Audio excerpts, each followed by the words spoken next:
Quand on parle de l'Afrique ancienne, un seul nom revient en boucle: l'Égypte, les pyramides, les pharaons, le Nil.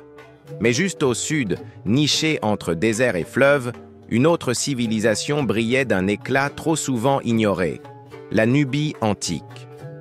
Ce territoire, couvrant l'actuel Soudan, le sud de l'Égypte jusqu'au nord de l'Éthiopie, fut le berceau d'un peuple fier, puissant, raffiné. Une civilisation oubliée par les manuels d'histoire, mais qui pourtant a joué un rôle clé dans la naissance du monde pharaonique. Aujourd'hui, je t'emmène à la découverte de 10 vérités méconnues sur la Nubie, des faits qui pourraient bien bousculer tout ce que tu croyais savoir sur l'Afrique ancienne. Fait numéro 2. La Nubie possède plus de pyramides que l'Égypte, et pourtant, on n'en parle presque jamais. Sur les terres de Méroé et Napata, on compte plus de 200 pyramides nubiennes qui sont moins larges et de hauteur plus modeste que leurs cousines égyptiennes. Elles sont flanquées d'une chapelle à l'est, avec une stèle et une table où sont gravées des offrandes alimentaires sur lesquelles on versait une libation d'eau, de vin ou de lait. Le liquide s'écoulait vers le sol de la tombe pour rejoindre le défunt et le régénérer, selon leurs croyances. Ces pyramides étaient des tombeaux royaux, marquant la grandeur des souverains de Couche. Elles s'élèvent encore aujourd'hui, défiant le vent du désert comme un cri silencieux venu du passé. Fait numéro 3. Des reines guerrières, les Candaces. Alors que la plupart des civilisations antiques réservaient le pouvoir aux hommes, la Nubie, elle, a vu naître des reines puissantes, les Candaces. On peut citer Nairko et Amanichaketo. Ces femmes ne gouvernaient pas seulement dans l'ombre. Redoutables guerrières, elles menaient des armées, négociaient avec les empereurs de Rome, et certaines sont même allées sur le champ de bataille. La Candace Amanirenas a tenu tête à la puissante armée romaine amenée par Auguste, le contraignant à signer un traité de paix et à se retirer du royaume qu'il voulait conquérir. Fait numéro 4. La Nubie, plaque tournante du commerce africain. Située entre l'Afrique noire et l'Égypte, la Nubie était un carrefour d'échanges d'une richesse inestimable.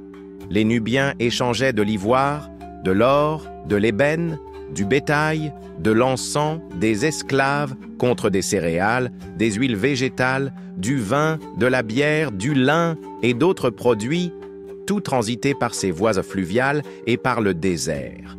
Et avec cette richesse matérielle venait une richesse culturelle. Les Nubiens n'étaient pas seulement des guerriers, mais aussi de vrais négociants et de grands bâtisseurs. Fait numéro 5. Une écriture encore indéchiffrée. La Nubie antique parlait le méroïtique, une langue écrite, codifiée, ancienne, mais dont le sens exact nous échappe toujours. L'écriture de la langue nubienne est codée sous 2 formats, celui des hiéroglyphes, qui est assez proche de l'Égypte pharaonique, et celui-là cursive, qui va de droite à gauche. On connaît l'alphabet, on peut le prononcer, mais le sens des textes, presque totalement inconnu. Comme si les murs nous murmuraient dans une langue que le temps a rendue muette. Un mystère qui attend encore son Champollion. Fait numéro 6. Un art et une architecture unique. Si l'influence égyptienne est bien réelle, l'art nubien s'est distingué très tôt. Statues au visage arrondi, fresques colorées, bijoux raffinés, temples aux formes plus massives. Au niveau de l'architecture, là où l'Égypte recherchait la perfection symétrique, la Nubie, elle préférait l'expression, la puissance des formes, un art qui vibrait de spiritualité et de fierté. Fait numéro 7. Une résistance héroïque face à Rome. Quand l'Égypte est tombée entre les mains de l'Empire romain, Auguste a voulu annexer la Nubie, qui a farouchement résisté sous la conduite de leur reine Amanirenas, en envahissant plusieurs territoires sous domination romaine, dont Assouan et Philae, en l'an 24 avant Jésus-Christ. Rome riposte avec violence, mais ne conquiert pas. Résultat, un traité de paix est signé, rare à l'époque, très rare.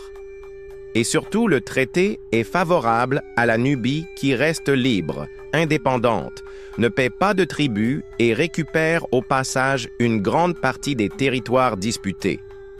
Une victoire presque oubliée dans les brumes de l'histoire. Fait numéro 8. La Nubie a été évangélisée. Au VIe siècle, la Nubie devint chrétienne, et elle le reste pendant près de 1000 ans, bien plus longtemps que beaucoup de royaumes européens. Il y avait des églises byzantines, des manuscrits en grec ancien, des fresques religieuses, une architecture ecclésiastique raffinée.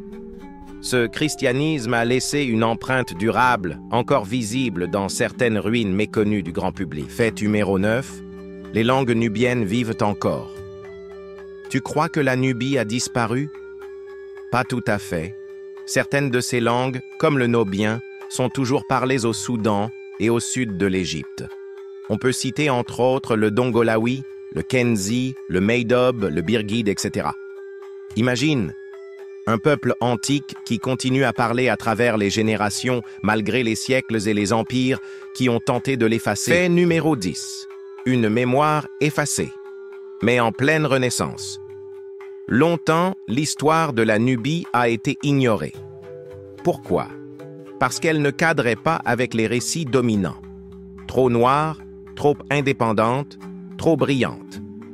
Mais aujourd'hui, les chercheurs, les archéologues, les passionnés, comme toi et moi, redonnent vie à cette civilisation.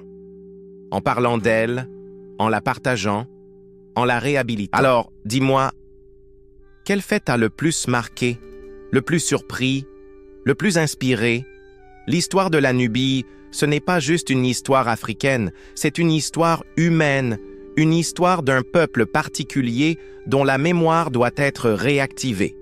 Laisse un commentaire, abonne-toi pour ne rien manquer sur d'autres faits historiques du monde. Et surtout, partage cette vidéo.